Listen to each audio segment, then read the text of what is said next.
Welcome to Private Club Radio, your weekly source for industry education, news and discussion. Broadcasting from Tampa, Florida, ladies and gentlemen, here is your host, Gabriel Aloisi. Well, hello. Welcome to Private Club Radio. Big show today as we discuss some interesting legislation happening in Washington, D.C. and why you should be paying attention. Joe Trauger from the National Club Association will be on to discuss with me the efforts the NCAA has made, as well as the legislation they're focusing on in 2020, as well as give us a little Iowa Caucus update. As we know, today's the big day in Iowa, which will set the tone for the rest of the election season. Now, after that, we're going to chat with Mike Stachura and Mike Johnson of Golf Digest to talk about the Golf Digest hot list. I had this conversation with them at the PGA show in Orlando. It was fascinating. I learned a lot about how they choose the clubs that go on the Golf Digest hot list and just some interesting fun facts along the way in terms of equipment and golf technology. So if you weren't able to make the show, didn't get to see what all the new manufacturers rolled out, these two have put together an incredible list, as they do every single year, on some of the equipment that you should be on the lookout for. So we chat with them to find out what goes into the hot list. Very cool. By the way, my favorite piece of technology or equipment from the PGA show was the Garmin S62 watch. This GPS golf watch, to me, just might replace my rangefinder. I did a video on YouTube about this last week. A lot of people have tuned in to watch it and ask questions about it. What's really unique about this particular device for me is that it becomes your personal caddy. So after you play 5 rounds with the device, it tracks all of your shots and analyzes them, averages them, and then when you go out and play a new course that you haven't played before, or even your home course, it suggests a club that you should hit from every distance, which I think is super cool. I've been wearing this thing for about a week now. Let me tell you, first of all, I haven't had to charge the battery once, which for me is a huge win. I wear an Apple Watch quite a bit when I'm not wearing my normal watch, and that Apple Watch lasts probably a day and a half maximum. This Garmin S62 device I've worn since I reviewed the piece on Tuesday, and still I think I've got 40% battery, and that's after playing a round of golf with it as well. So it's a really, really cool piece of technology. If you haven't watched the video, please go to YouTube and watch it, because I think it'll blow your mind. And that's the stuff that's coming down the pipe here for the golf industry. I think you got to take a look at what's happening, because that will also signal to you what business changes and what wants and needs of your members will change here in the next few years as well. Pretty cool device. All right, without further ado, we're going to bring on Joe Trauger to discuss legislation and the National Club Association's efforts in Washington to help our clubs. Here we go.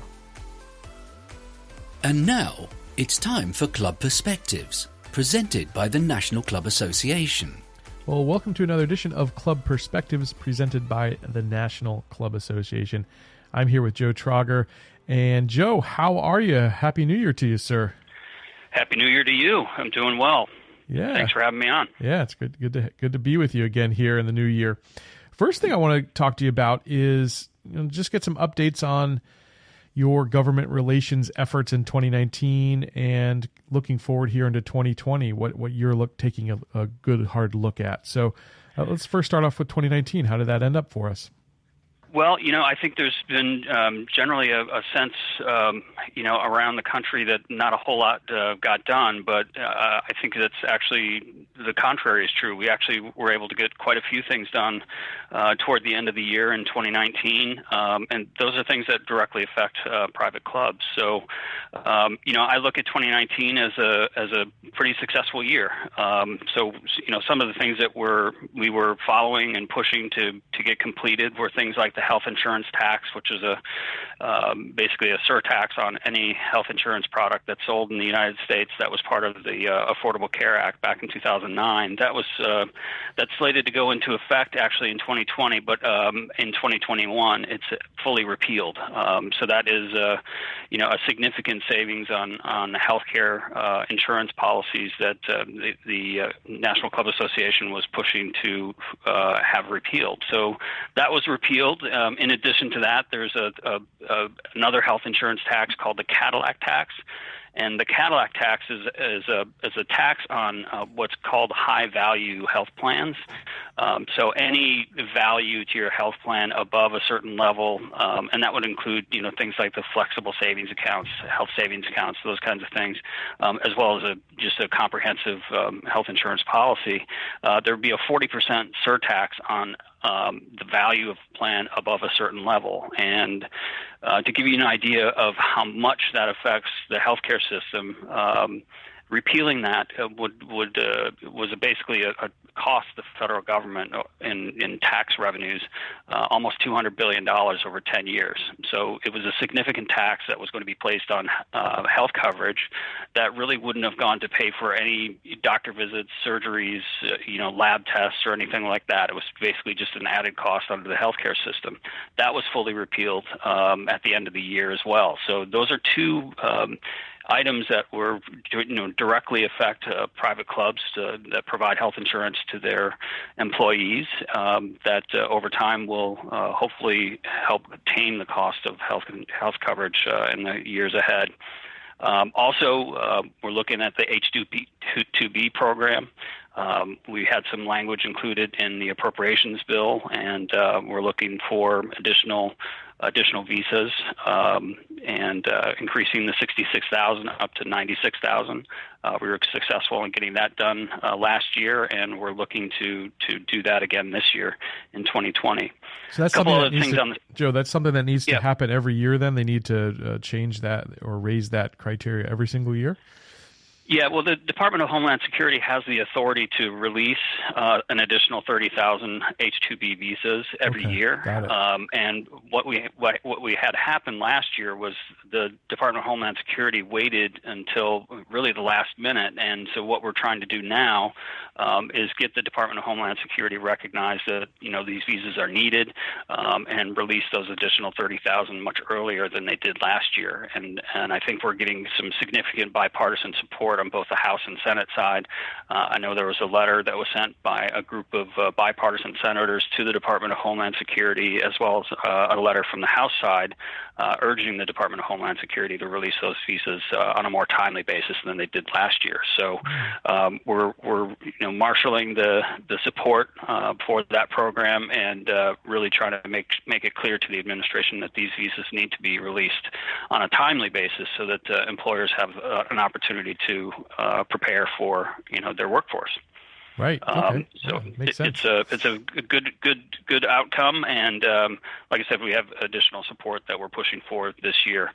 On the regulatory side, in 2019, we did have essentially a repeal of the 2015 Waters of the U.S. rule that was done under the Obama administration. That happened in September, so that was sort of the first step in what is a two-step process to get to a new Waters of the U.S. Regulation. And essentially what it does is define what is under federal jurisdiction, what is a water of the U.S. Right. So that rule was actually repealed. The 2015 rule was repealed in September, like I said, which is the first stage. And the second stage actually just happened last week. So we're off to a good start in 2020. On the 23rd of January, the Environmental Protection Agency and the Army Corps of Engineers issued their final rule defining what is a water of the U.S., and that's a rule that the National Club Association and our allies in the golf industry have supported. So we're still taking a look at that, but I think from the cursory look I've been able to make so far, I think it's a good step. So we're supportive of that. But like I said, in 2019, the 2015 rule was repealed. We also got a final rule on the overtime threshold. from the Department of Labor. That went into effect on January 1st of this year. And that is taking the place of another Obama administration rule that was vitiated by the courts and set that level at a much more reasonable $35,305 to determine that threshold for non-exempt or exempt employees. Of course, they still have to meet the duties test. That wasn't changed, but it's certainly a much more reasonable level than the $47,000 threshold that was set in the 2014 rule. So right. That's sort of capping up some things that happened in 2019. Again, I think all in all, it was a pretty successful year. We just had to get through some of the preliminary stuff in the beginning of the year, but things really kind of picked up at the end. Yeah, it sounds like it. That's really good news. Both of those, the WOTUS ruling and the Department of Labor rules there. That definitely sounds like it'll help some clubs out there. So how about 2020? What are you looking forward to here in 2020? What are you guys focusing on at the NCA? Sure. Well, we really have 3 items that we're looking at in 2020, one of which I mentioned already, which is the Waters of the U.S., the final rule, which, again, defines what is a water of the United States, what's under federal jurisdiction. And that did come out last week, and as I said, we're continuing to look at that. It's a pretty large rule, but the cursory look I took at the rule looks positive. So we're off to a good start. In addition, the second thing we were looking for was a final rule on joint employer status from the Department of Labor. And, this is a rule that sort of more clearly defines whether or not, a contractor is actually, a contract employee is actually considered an employee.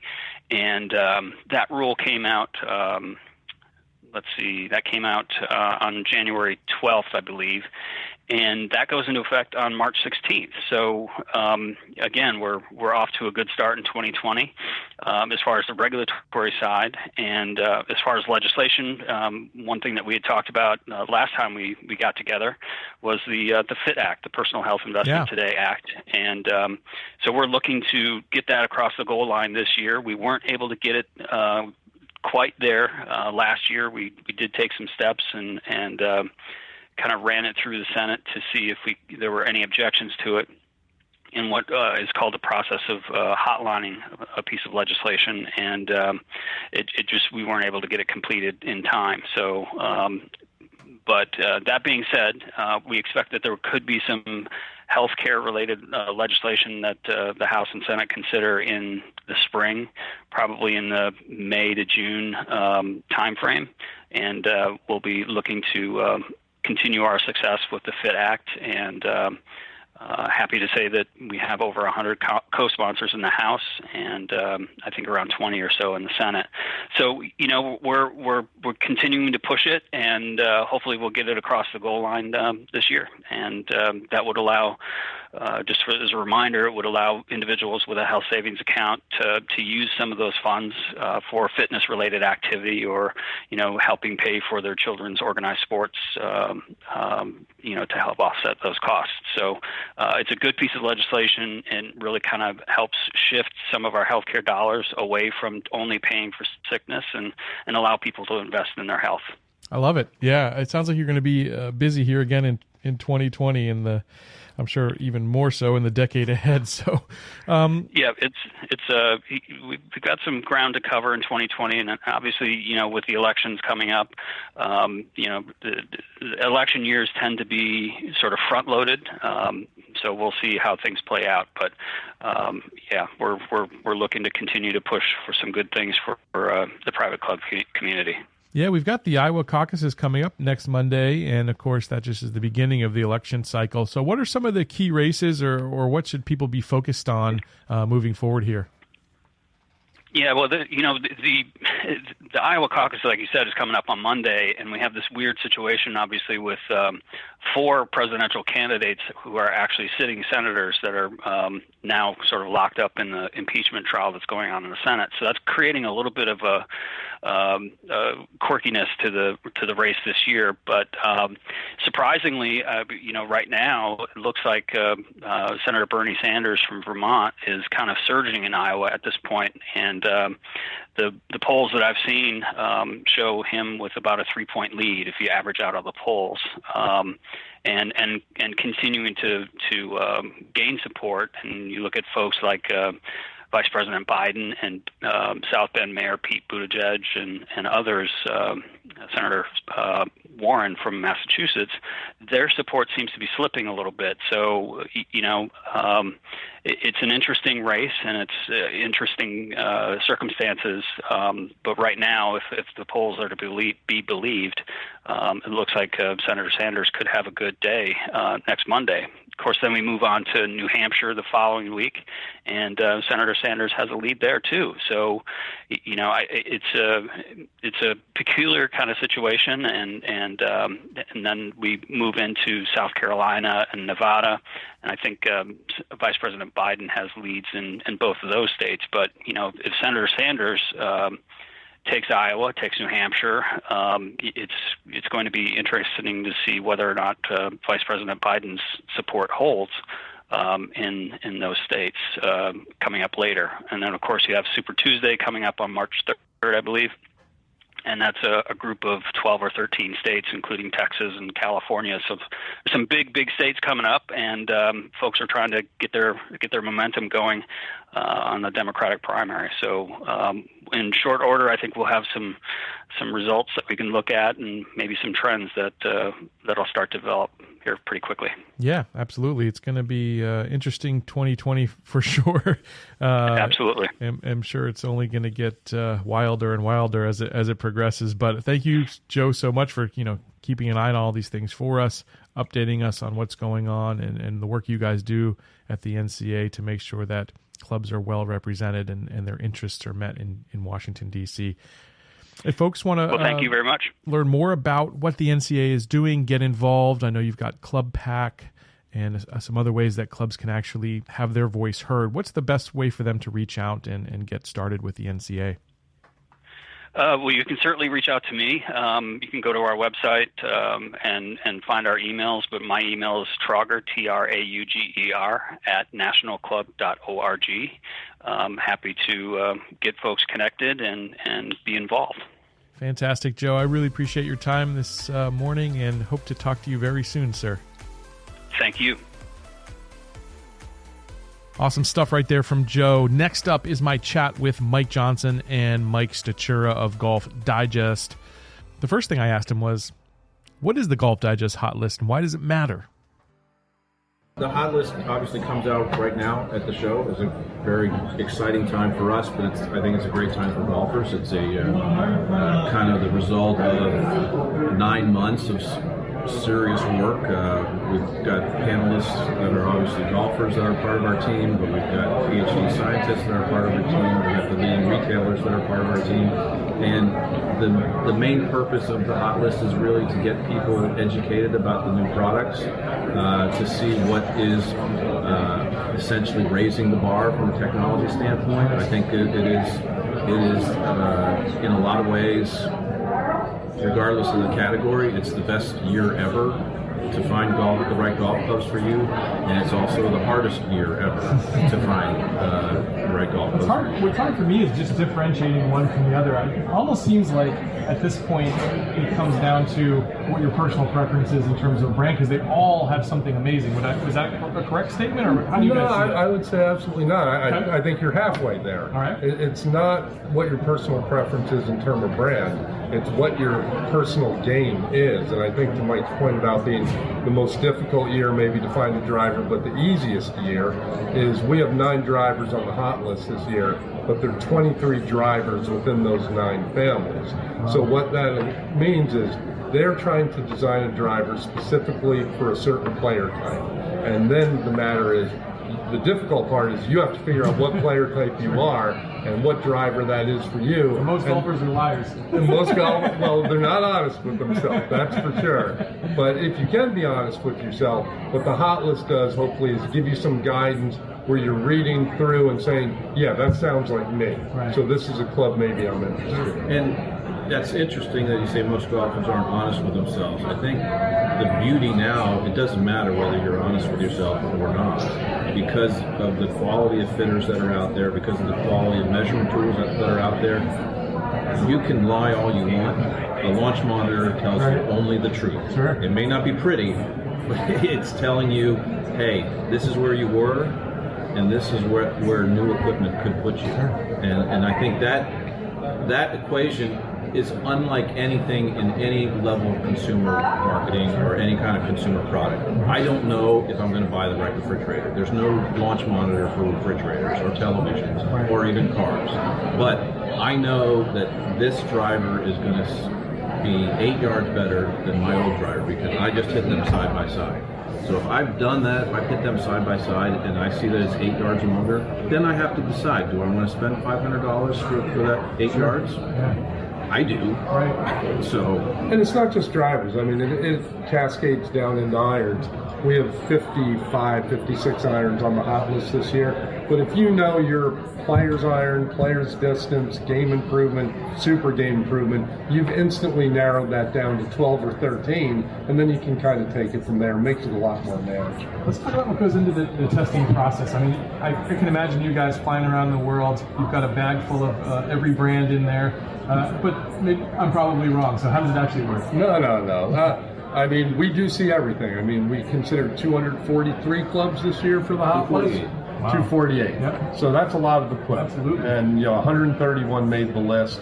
But the process really starts in earnest maybe in April, early May. We start visiting manufacturers, and they are telling us all about the equipment that's here now. Sure. So we're brought into the process 8-9 months ahead of time, and we continue those conversations right through the fall, and then it culminates with our summit meeting, which is 13 days. This year it was at the Casablanca Resort in Mesquite, Nevada. That's where we meet with our academics, we meet with our retailers, then we have 3.5 days of intense player testing with our panelists, and then we kind of come back, throw it all in the blender, beat each other's brains out, yelling at each other for 2 weeks. But literally every club is a debate, and it's 4 debates over our 4 criteria. How they put the national championship teams together. It's actually more intense than that, I guarantee It's you. more intense than that, and it really doesn't involve us hitting a lot of products. We have hit everything, but it's more getting a bunch of real golfers, and the handicap range in our group is scratched to something in the 20s. Sure. And we're watching them hit every club. We've got an editor with every 2 players, and they are literally asking questions of those players after they've made every swing. And we're saying, what's happening? How do you evaluate this club with respect to the others in the category? What do you like about the look of it? What's the sound and feel like? Is the trajectory this, that? It's an interview with every player, with every club. Is that happening on the course? And are there different playing conditions, or is it happening with launch monitors on a range? It's happening with launch monitors on a range, and obviously one of the Mesquite, Nevada may not be a bastion of beauty out there, but what it does have is impeccable weather, impeccable turf conditions on the range. Yep. What you don't want is somewhere where it's cold, where it's wet, where it's windy. Right. You need test conditions where you are very easily able to discern differences, because quite frankly, in many cases, the differences are small. What were some of the biggest surprises for you this year? Big surprise, I think. Obviously, I think we're always surprised when the big companies, when Callaway and TaylorMade, are fundamentally changing possibilities. Whether it's what Sim is doing, TaylorMade Sim is doing with aerodynamics, what Callaway is doing with artificial intelligence and how faces are designed. Those are leaps and bounds beyond what we thought. Obviously, some of the products that have done really well, perhaps surprisingly to some, but not to us. The Cobra Speed Zone family of metal woods, starting with the driver, is really exceptional. I think what Mizuno's doing with their driver lineup, the ST200, again, it's a family, so you have ST200, ST200G, ST200X. You're, again, fitting a broad range of golfers. Likewise, Titleist, again, in the driver category, having 4 options in the TS series.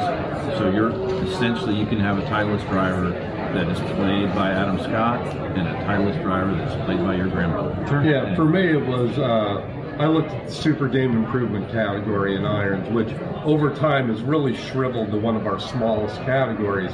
And this year there seemed to be a renewed interest in that, a renewed effort by the manufacturers to cater to that group that really needs some help. And the all hybrid sets, whether it be the Cobra T-Rail, the Wilson Launch Pad, the Cleveland, Launcher HB Turbo, or the Tour Edge, HL4 triple combo. These are sets that not only really help that group, but we try them out too, and they're remarkably easy to hit for everybody. They really help get the ball in the air. They really help mitigate the fat shots, and there are a lot of people out there that both of those, that's an issue. Sure. What gets you most excited about just what's coming down the pipe, 2020 and beyond? What's exciting to me is that a lot of the technology, like I said, is specific and very golfer focused, but I think we're working on ways to get the golfer to more consistently deliver the club head. If it's something like I've lost club head speed, we're seeing shafts that are 40 grams or less. Okay? Someone 35 yesterday at demo day. Can you believe it? No kidding. So that is a 60% drop off in the waist, in the weight of a shaft, and that frees you up to do different things with the head.